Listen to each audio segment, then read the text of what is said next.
నమస్తే.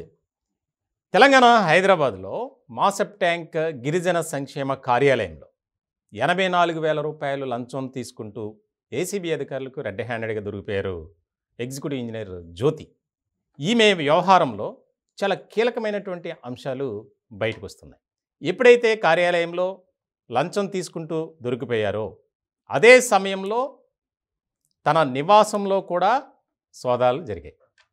చూడండి ఎంత కీలకమైనటువంటి వ్యవహారము. అంటే ఆ అధికారి జ్యోతిపై ఏ రకమైనటువంటి ఆరోపణలు ఉన్నాయో మనం దీన్ని బట్టి చాలా క్లియర్‌గా అర్థం చేసుకోవాలి. ఇప్పటికే తెలంగాణలో ఏసీబీ అధికారులు అవినీతి అధికారుల భరతం పడుతున్నారు. ముఖ్యంగా హెచ్ఎండిఏ మాజీ డైరెక్టర్ శివ బాలకృష్ణ అంశంలో మనం చూసాం. ఇంకా దానికి సంబంధించి అప్డేట్స్ రోజునే వస్తూనే ఉన్నాయి. ఇట్లాంటి సందర్భంలో జ్యోతి ఆవిడ ఒక కాంట్రాక్టర్కి సంబంధించి ఒక సంతకం చేస్తే ఆయనకు రావాల్సినటువంటి ఫండ్స్ రిలీజ్ అవుతాయి గవర్నమెంట్ నుంచి. దానికి సంబంధించి ₹1,00,000 డిమాండ్ చేసింది మేడం గారు. దానికి సంబంధించి 84,000 రూపాయలు ఇచ్చాడు ఆయన లంచం. ఇట్లాంటి సందర్భంలో గత కొంతకాలం నుంచి ఈవిడిపై అనేక రకాల ఆరోపణలు. ఇప్పటికే ఏసీబీ అధికారులు ఒక 500 పేజీల నివేదిక తయారు చేసి పెట్టారట. దానికి సంబంధించి వెంటనే ఎక్కడైతే మాసబ్ ట్యాంక్ కార్యాలయంలో ఈవిడి లంచం తీసుకుంటూ డబ్బులు తీసుకుంటూ దొరికారో, అదే సమయంలో ఒక టీం ఆ అధికారి జ్యోతి నివాసంలో కూడా సోదాలు జరిపారు.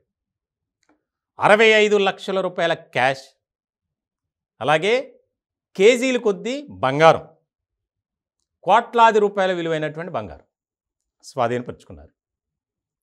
అసలు అక్కడ ఏం జరుగుతుందనేది ఎవరికి అర్థం కాల. ఇంట్లో పని మనుషులు కొంతమంది బంధువులు తప్ప ఎవరు లేరట. దానికి సంబంధించి వెంటనే ఇది జరిగిన తర్వాత మాసబ్ ట్యాంక్లో కార్యాలయం నుంచి కొంతమంది ఇంటికి ఫోన్ చేస్తే ఇంటికి ఎవరు ఫోన్లు లిఫ్ట్ చేయట్లేదట. అధికారులు అప్పటికే హ్యాండ్ ఓవర్ చేసుకున్నారు. చూడండి, పక్కా ప్రణాళికతో దాడి చేయటం, అటాక్ చేయటం, సోదాలు చేయటం అంటే ఇదే.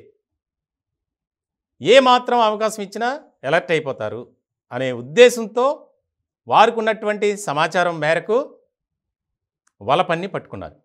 మాసబ్ ట్యాంక్ కార్యాలయంలో ఈవిడ్ని జ్యోతి గారిని పట్టుకున్నారు. ఇంట్లో 65 లక్షల క్యాష్, కోట్లాది రూపాయలు విలువైనటువంటి బంగారం, వాటితో పాటు గిరిజన సంక్షేమ శాఖకు సంబంధించినటువంటి కీలకమైనటువంటి డాక్యుమెంట్స్ దొరికాయట. అలాగే ఇంట్లో ఉన్నటువంటి కొన్ని విలువైన కంప్యూటర్లు, ల్యాప్టాప్స్, ఇతర మొబైల్స్ కూడా ఏసీబీ అధికారులు స్వాధీనపరుచుకున్నారు. ఇప్పుడు ఇది చాలా కీలకంగా మారింది. హెచ్ఎండిఏ మాజీ డైరెక్టర్ శివ బాలకృష్ణ వ్యవహారానికి, జ్యోతి ఈమె వ్యవహారానికి కొంత సంబంధం ఉంది అనేది ఏసీబీ అధికారులు అనుమానిస్తున్నారు. అంటే డిపార్ట్మెంట్కి కనెక్టివిటీ ఉంటుంది సాధారణంగా ఏ రాష్ట్ర ప్రభుత్వంలో అయినా. ఇలాంటి సందర్భంలో హెచ్ఎండిఏ మాజీ డైరెక్టర్ శివ బాలకృష్ణ, ఆయనకు ఈ అధికారికి మధ్య ఉన్నటువంటి సాన్నిహిత్య సంబంధాలు, అంటే అధికారికంగా ఆ డిపార్ట్మెంటు ఈ డిపార్ట్మెంటు, ఎందుకంటే కొన్ని సందర్భాల్లో కలిసే పనిచేయాల్సి ఉంటుంది. ఇప్పుడు దీనిపై ఫోకస్ పెట్టింది ఏసీబీ. చాలా కీలకమైనటువంటి వ్యవహారంగా మారింది. మొన్నటికి మొన్న మనం చూసాం, ఒక మెడికల్ డిపార్ట్మెంట్లో సూపరింటెండెంట్ 3 లక్షల లంచం తీసుకుంటూ దొరికిపోయాడు. ప్రతిరోజు ఎక్కడో చోట కేసులు నమోదవుతూనే ఉన్నాయి. అయినా కూడా ఈ అధికారుల్లో ఎలాంటి మార్పు అనేది రావట్లా.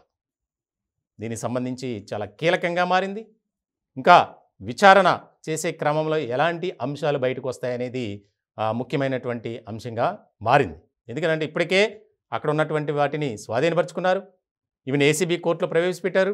కస్టడీకి కూడా ఒక పిటిషన్ వేయబోతున్నారు అనేది కూడా మనకు తెలుస్తుంది.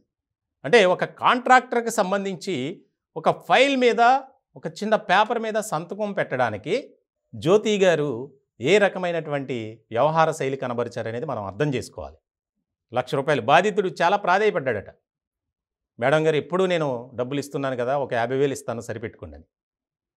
అబ్బే లేదు, ₹1,00,000 కావాల్సిందే, నేను ఇంకా అధికారులకు ఇచ్చుకోవాలి, కింద స్థాయి సిబ్బందికి ఇవ్వాలి అని. మాసబ్ ట్యాంకులో ఏసీబీ అధికారులు పట్టుకున్న తర్వాత చాలా కీలకమైనటువంటి పరిణామాలు చోటు చేసుకున్నాయి. ఏడవటం, నాకు ఎలాంటి సంబంధం లేదు, కావాలనే ఇరికించారు, నేను చాలా నీతి నిజాయితీ నిబద్ధతతో పనిచేస్తున్నాను, కార్యాలయంలో ఎవరినైనా అడగండి అని ఈ రకమైనటువంటి ప్రగల్భాలు పలికారట. దానికి సంబంధించి ఒక ఏసీబీ అధికారులు రైడ్ చేయాలంటే దానికి సంబంధించినటువంటి సమాచారాన్ని నెల రోజుల ముందే సేకరిస్తారు. ఏదో ఇవాళ కంప్లైంట్ ఇచ్చి ఇవాళ ఫోన్ చేస్తే తెల్లారు వచ్చేసి రైడ్ చేయరు. దానికి సంబంధించి ఎందుకనంటే కొంతమంది కావాలని ఉద్దేశపూర్వకంగా ఆయా శాఖలో ఉన్నటువంటి అధికారుల మీద కంప్లైంట్స్ ఇస్తారు. అలాంటివి కూడా చాలా ఉన్నాయి. విచారిస్తారు, విచారించిన తర్వాత తనకు సంబంధించినటువంటి కార్యాలయంలో కొంత సమాచారాన్ని కూడా సేకరిస్తారు. అప్పుడు అటాక్ చేస్తారు.